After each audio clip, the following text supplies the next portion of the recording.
ਕਿ DGISPR ਸਾਹਿਬ ਦੀ press conference ਔਰ ਉਸ ਤੋਂ ਜਿਹੜੀ ਪਹਿਲੇ ਵਜ਼ੀਰ ਦਾਖਲਾ ਮੋਹਸਨ ਨਕਵੀ ਸਾਹਿਬ ਦੀ ਜਿਹੜੀ ਸੈਮੀਨਾਰ ਨਾਲ ਖਿਤਾਬ ਕੀਤਾ ਉਹਨਾਂ ਨੇ ਸਮਿਟ ਦੇ ਨਾਲ ਜਿਹੜਾ ਇੱਕ ਉਹਦੇ ਨਾਲ ਖਿਤਾਬ ਤੋਂ ਬਾਅਦ ਨਾ ਤੇ ਜਿਹੜੇ ਯੂਟਿਊਬਰ ਤਜ਼ੀਆ ਨਗਾਰ ਤੇ ਇਧਰ ਲਟਰਮ ਪਟਰਮ ਕਾਲਮ ਨਗਾਰ ਉਹਨਾਂ ਨੂੰ ਆਪਣੀ ਪੈ ਗਈ ਔਰ ਉਹ ਜਿਹੜੇ ਨੇ ਨਾ ਆਜ਼ਾਦ ਕਸ਼ਮੀਰ ਭੁੱਲ ਗਏ।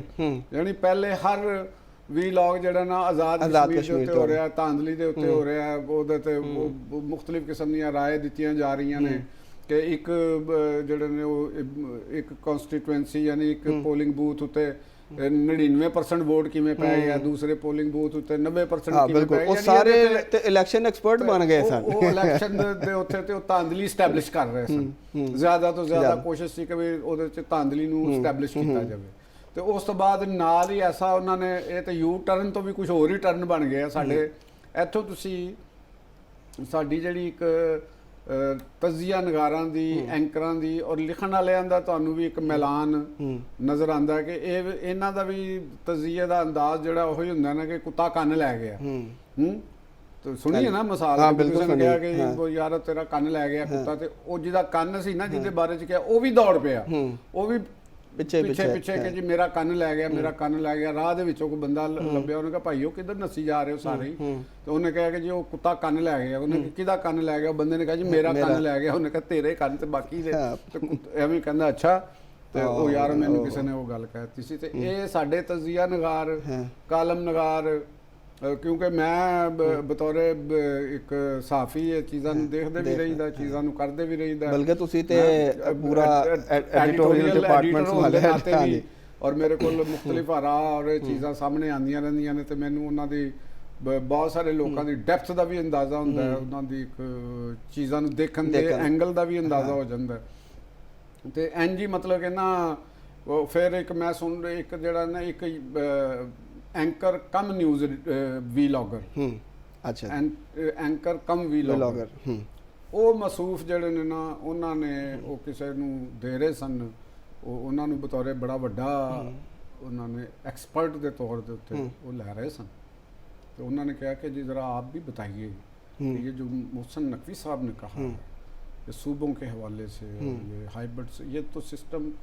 ये क्या ख्याल है जा रहा है? अच्छा। उन्होंने कहा हाँ हाँ ये जो ना इनके दरमियान रिफ्ट तो पहले से थी और अब मुझे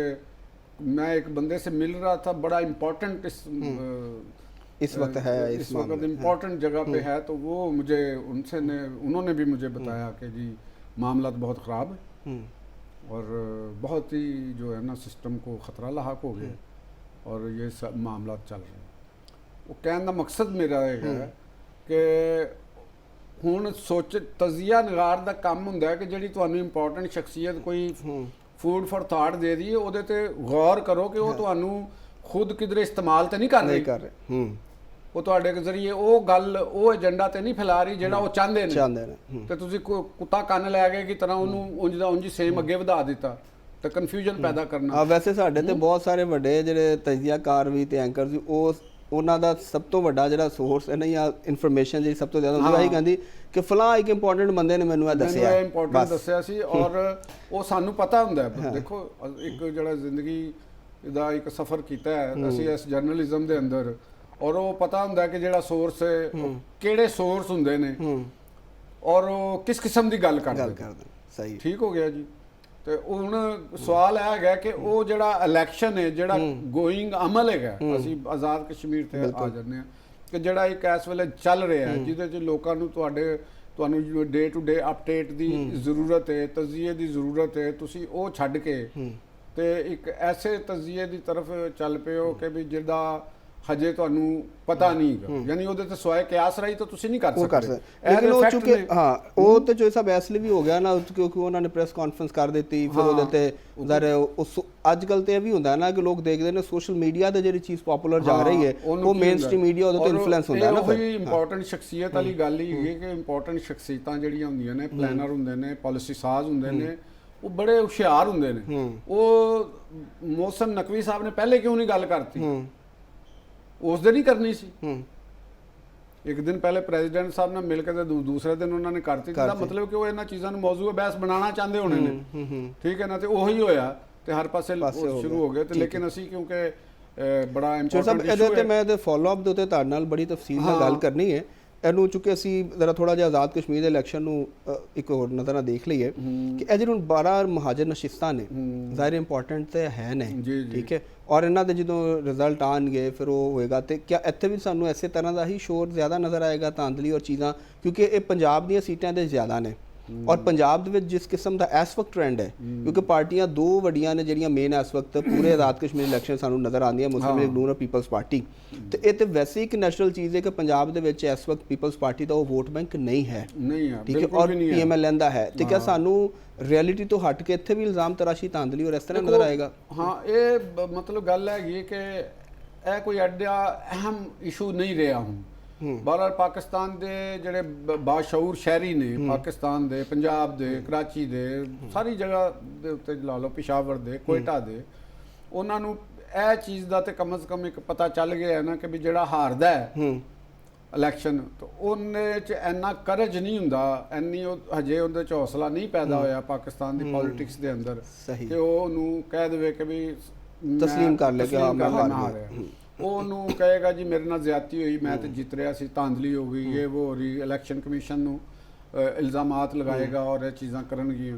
ਤੇ ਲੇਕਿਨ ਇੰਤਖਾਬ ਦਾ ਜਿਹੜਾ ਮਰਹਲਾ ਹੈ ਉਹਨੇ ਤੇ ਆਪਣਾ ਮਤਲਬ ਕਿ ਅਮਲ ਔਰ ਕੋਰਸ ਮੁਕੰਮਲ ਕਰਨਾ ਨਾ, ਤੇ ਉਹ ਕੱਲ ਪੋਲਿੰਗ ਤੇ ਹੋਣੀ ਹੈ, ਹਾਰ ਜਿੱਤ ਵੀ ਹੋਣੀ ਹੈ, ਤੇ ਇਹਦੇ ਨਾਲ ਇੱਕ ਤੇ ਵਾਜ਼ਿਹ ਹੋ ਜਾਏਗਾ ਕਿ ਮੁਸਤਕਬਲ ਦੇ ਵਿੱਚ ਇਹਨਾਂ ਦੇ ਰਿਜ਼ਲਟ ਦੇ ਨਾਲ ਤੇ ਜਿਹੜਾ ਪਹਿਲਾ ਮਰਹਲਾ ਉਹਨਾਂ ਦੇ ਰਿਜ਼ਲਟ ਨਾਲ, ਇਹ ਮਰਹਲਾ ਦੇ ਨਾਲ ਇਹ ਵਾਜ਼ਿਹ ਹੋ ਜਾਏਗਾ ਕਿ ਜਿਹੜੀ ਹੁਕੂਮਤ ਹੈਗੀ ਹੈ ਉਹ ਕਿਸ ਪਾਰਟੀ ਦੀ, ਕਿ ਕਿਆ ਮਖਲੂਤ ਹੁਕੂਮਤ ਬਣੇਗੀ ਆਜ਼ਾਦ ਕਸ਼ਮੀਰ ਦੇ ਵਿੱਚ, ਜਾਂ ਕਿ ਇੱਕੋ ਹੀ ਸਿੰਗਲ ਮੈਜੋਰਿਟੀ ਪਾਰਟੀ ਜਿਹੜੀ ਸਾਦਾ ਅਕਸਰੀਅਤ ਲੈ ਕੇ ਆਪਣੀ ਹੁਕੂਮਤ ਬਣਾ ਲੇਗੀ। ਮੁਸਲਿਮ ਲੀਗ ਕਿਉਂਕਿ ਪਹਿਲੇ 9 ਸੀਟਾਂ ਉਹ ਲੈ ਚੁੱਕੀ ਹੈ ਤੇ ਟੋਟਲ ਉਥੋਂ ਦੀਆਂ 45 ਸੀਟਾਂ ਇਨਕਲੂਡਿੰਗ ਮਹਾਜਰ ਨਸ਼ਿਸਤਾਂ, ਮਹਾਜਰ ਨਸ਼ਿਸਤਾਂ, ਤੇ ਹੁਣ 33 ਉਥੋਂ ਦੀਆਂ ਬਰਾਹ ਰਾਸਤ ਨੇ, ਤੇ ਇਹ ਨਾ ਪਾ ਕੇ 45 ਹੋ ਜਾਂਦੀ ਹੈ ਨਾ, ਤੇ 45 ਦੇ ਵਿੱਚੋਂ ਉੱਥੇ 25 ਸੀਟਾਂ ਮੇਰਾ ਖਿਆਲ ਹੈ ਕਿ ਜ਼ਰੂਰਤ ਹੋਈ ਹੈ 23 ਸੀਟਾਂ ਦੀ, 23 ਸੀਟਾਂ ਲਾ ਬਣਾਏਗਾ ਗਵਰਨਮੈਂਟ, ਉਹ ਸਿੰਪਲ ਮੈਜੋਰਿਟੀ, ਹਾਂ ਮੈਜੋਰਿਟੀ ਲੈ ਜਾਏਗਾ, ਤੇ 9 ਲੈ ਚੁੱਕੇ ਨੇ ਬਿਲਕੁਲ, ਔਰ 21 ਦਾ ਕੱਲ ਹੈ ਇਲੈਕਸ਼ਨ, 21 ਦਾ ਉਹ ਕੱਲ ਹੈ,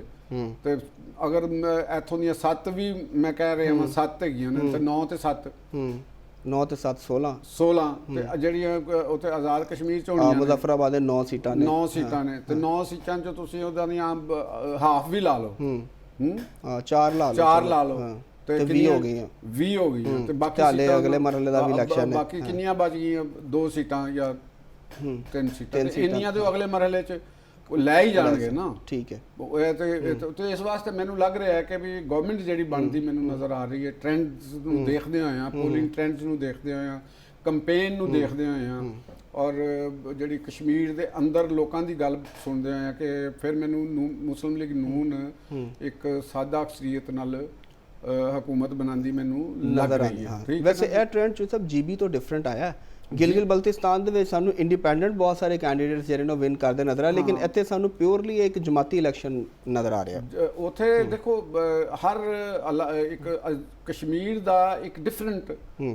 ਇੱਕ ਤਰੀਕਾ, ਕਿਉਂਕਿ ਤੁਸੀਂ ਉਹ ਦੇਖੋ ਕਿ ਉਹ ਹਜੇ ਨਵਾਂ ਇੰਤਜ਼ਾਮੀ ਯੂਨਿਟ 2008 ਜਾਂ ਉਸ ਤੋਂ ਬਾਅਦ ਬਣਿਆ, ਠੀਕ ਹੈ ਨਾ, ਕਸ਼ਮੀਰ ਦੇ ਅੰਦਰ ਪਾਰਟੀਆਂ ਜਿਹੜੀ ਨਾ 73 ਤੋਂ ਹੀ ਆਗਾਜ਼ ਸ਼ੁਰੂ ਹੋ ਗਿਆ ਸੀ, ਤੇ ਉੱਥੇ ਇਲੈਕਸ਼ਨ ਹੁੰਦੇ ਆ, ਪਹਿਲਾ ਇਲੈਕਸ਼ਨ ਸ਼ਾਇਦ 75 ਚ ਹੋਇਆ ਸੀ, 75 ਦੇ ਵਿੱਚ, ਤੇ ਉੱਥੇ ਨੂਨ ਲੀਗ ਪੀਪਲਸ ਪਾਰਟੀ ਗਵਰਨਮੈਂਟਾਂ ਬਣਾਉਂਦੀਆਂ ਨੇ, ਫਿਰ